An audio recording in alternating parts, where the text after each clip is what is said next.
I love being an entrepreneur and hosting this top 2.5% global show to bring you authentic talks with successful founders of companies and brands. My entrepreneurial journey started after I was left for dead. Let's learn the impactful journey of today's guest now. Learn to enjoy the process. The outcome does not matter at all. And just let go of the fear. Like, just go at it. You're going to be fine. You got all the skills you need, and just go at it and see what you can do.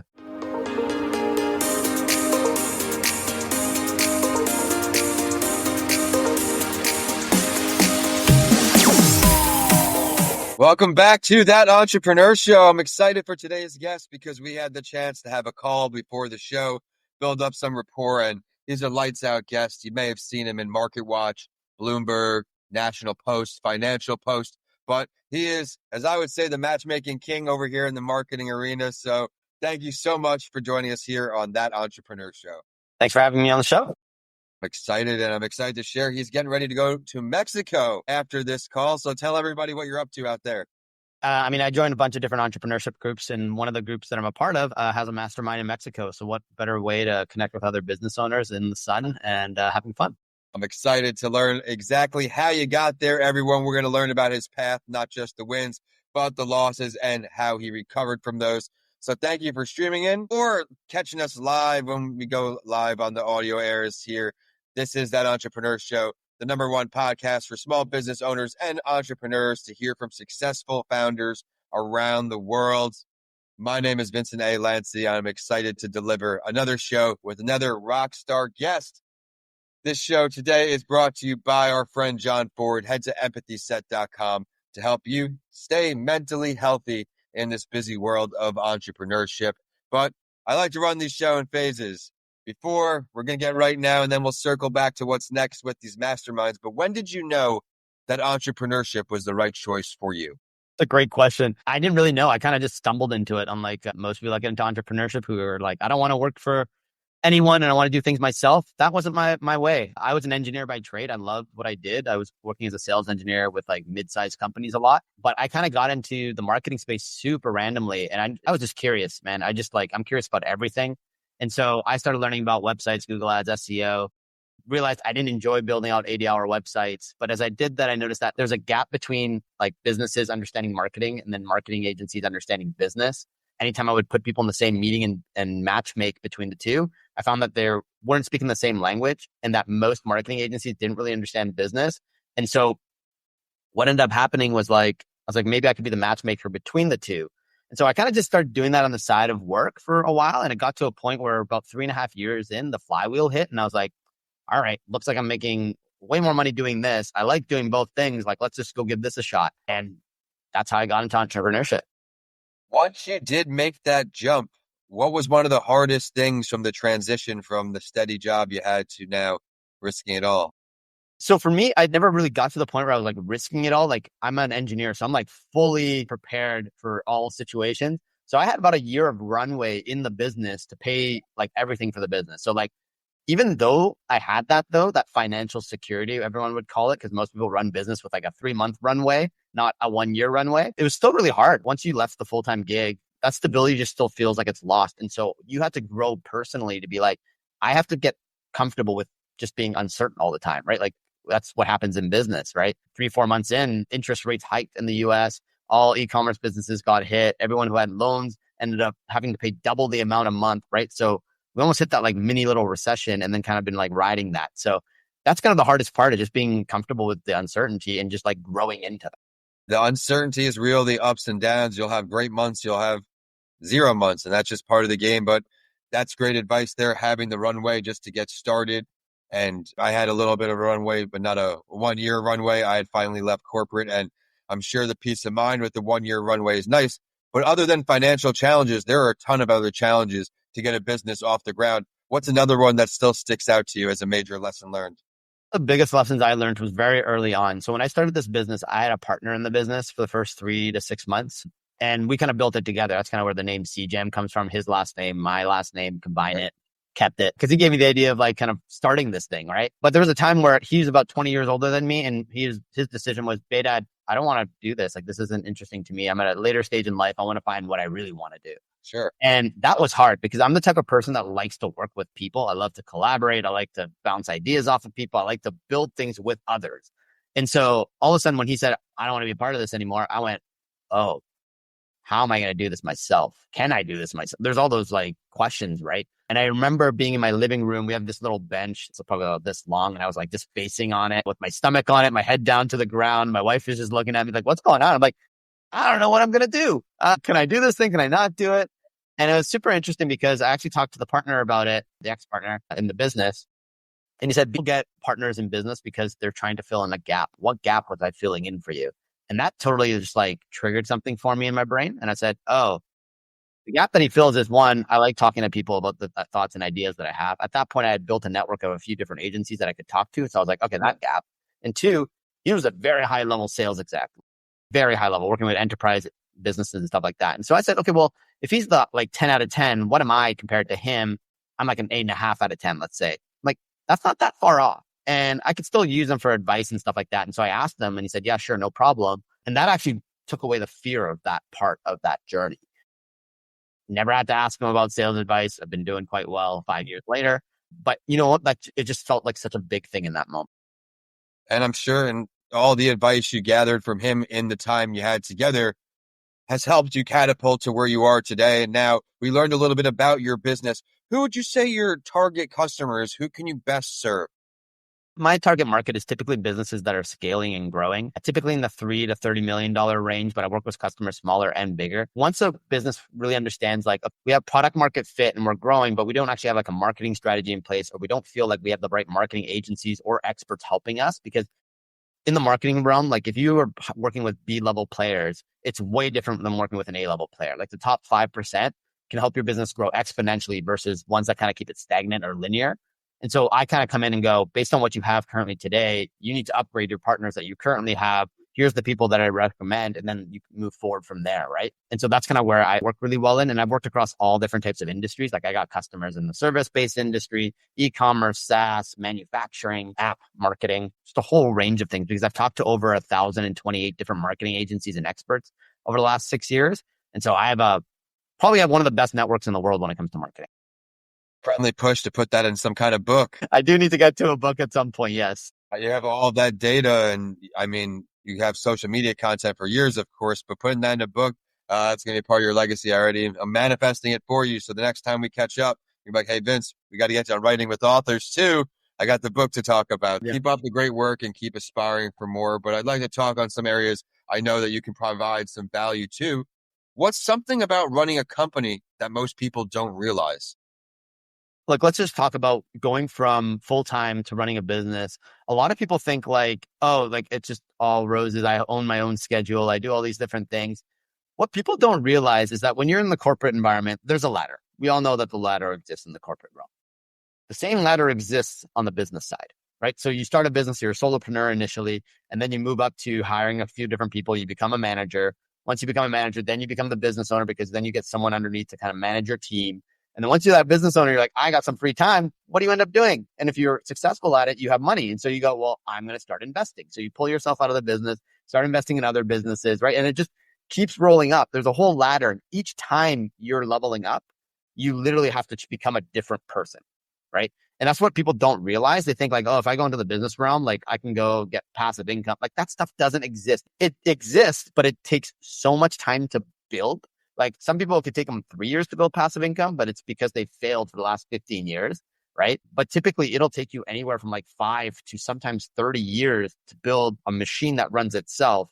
And people don't realize also that business is constantly evolving and changing. The environment is constantly changing. I know people had a business one day and the next day, 95% of the revenue is gone because there's an algorithm update or there's something going on and you have no control over that. And so there's so much that people don't see that happens in business. And those are just some of them. I find with folks who are not in entrepreneurship is they see the aesthetics, the social media and website thing. What else are you doing? Right? What else? You're answering emails. Like I maxed out my LinkedIn sales nav connections requests the last 3 weeks. Right. And those are no one sees that. It's a lot of no answers, no's, but I'm getting closer and closer to finding that target. Right. So great for bringing that up, because as an entrepreneur, we have to wear a lot of hats. And in the beginning, you can't worry about being the best or perfect at them all. You just have to do them. And as you grow and start making money, he talked about investing in other companies, and of course, investing in yours to grow. As he mentioned, it can turn into that machine that runs, right? I'm finally stepping out of my business with the head of operation to see how it runs without me involved. And as business owners, of course, that's a goal for many of us. So thank you for motivating our audience throughout. And of course, with that, now you mentioned this mastermind. Do you do a lot of masterminds? Or tell us first, before we dive into the specifics of this one, what are the benefits you find of investing in yourself here to do this? Yeah. So, I mean, I've been doing a lot of masterminds and conferences over the years. It's kind of interesting. 3 years ago, I think, around 3 years ago, I was still 3.5 maybe. I was working full time, still at the engineering job, but there was this mastermind happening in Vegas, and it was like $2,000 to go to it, $2,000 American, which in Canada that's like $10,000 Canadian. And you had to fly down, and you had to get a hotel, all this different kind of stuff, right? So the end cost was like $3,000 to $4,000 to go to this mastermind over 3 days. And for someone who hasn't spent that kind of money on any type of conference or mastermind yourself, typically the company you work for pays for that, and so you don't really see how much those things cost. But I took the dive. I was like, listen, like I made money in the business. There's stuff in it. Like, let me do this and see what happens. That opened up a whole world for me because I'm like, oh, I'm in a room of people that understand how I think.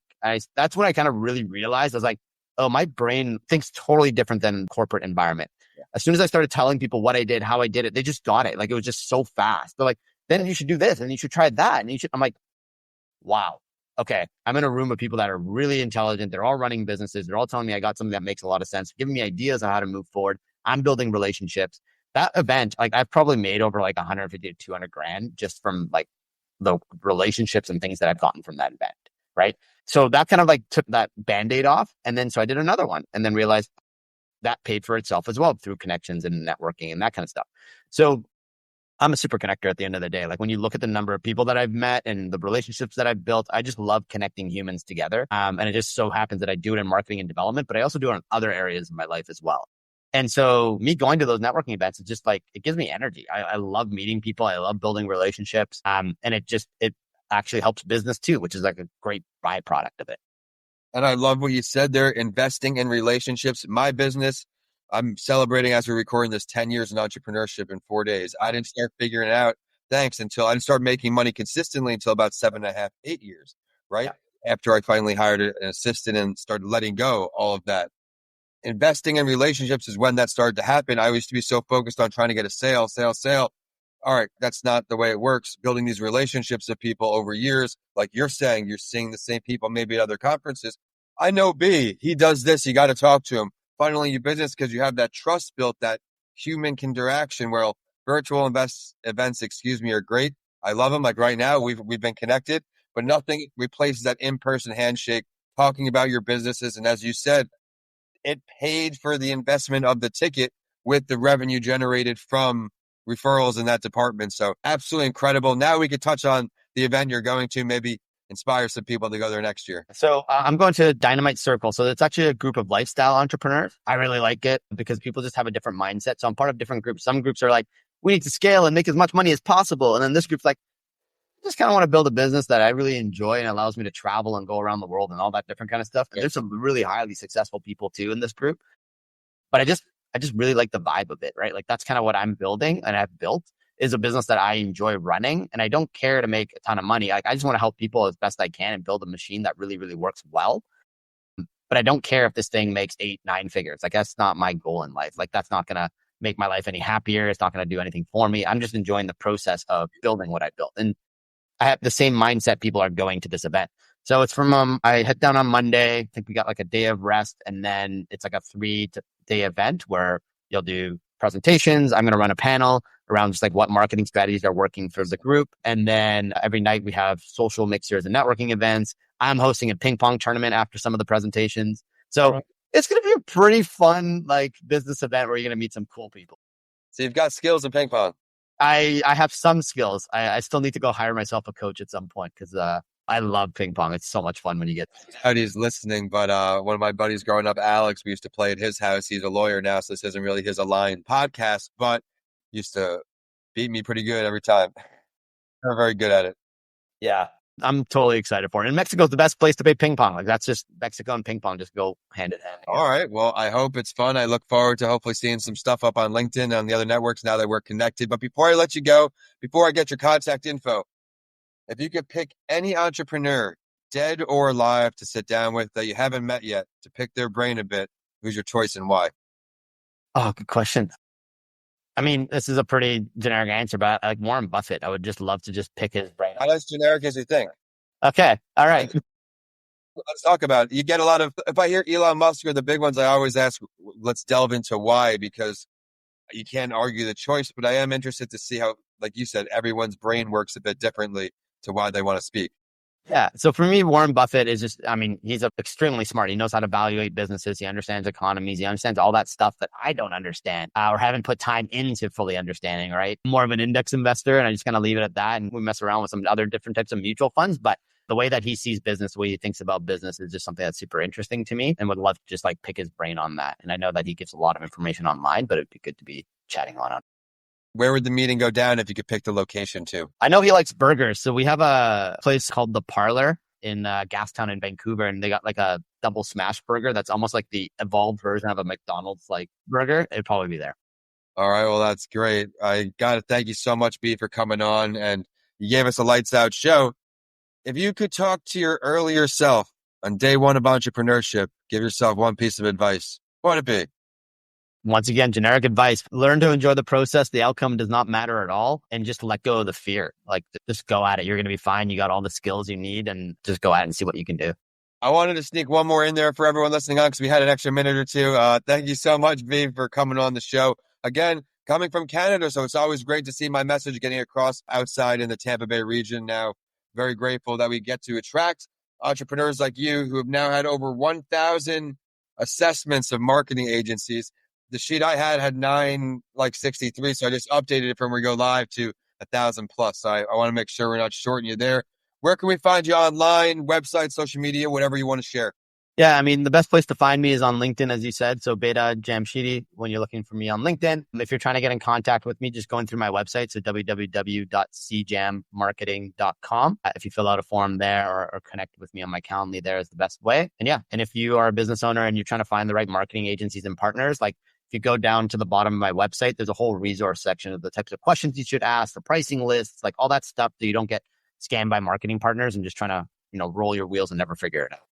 I love that, everyone. Great lesson there. I've got free resources too on my site. You got to be able to be willing to help people and help them succeed and not worry about the sale, invest in the relationship. My name is Vincent A. Lancey, and I want to thank you so much for tuning in. Please remember to subscribe to stay current with our next entrepreneur. Remember, if you're watching the live stream or the video clips when it comes out, the website is up there, CJAMmarketing.com. And with that, we are signing out from Canada all the way down to me here in Florida. Thank you so much. Thanks for having me.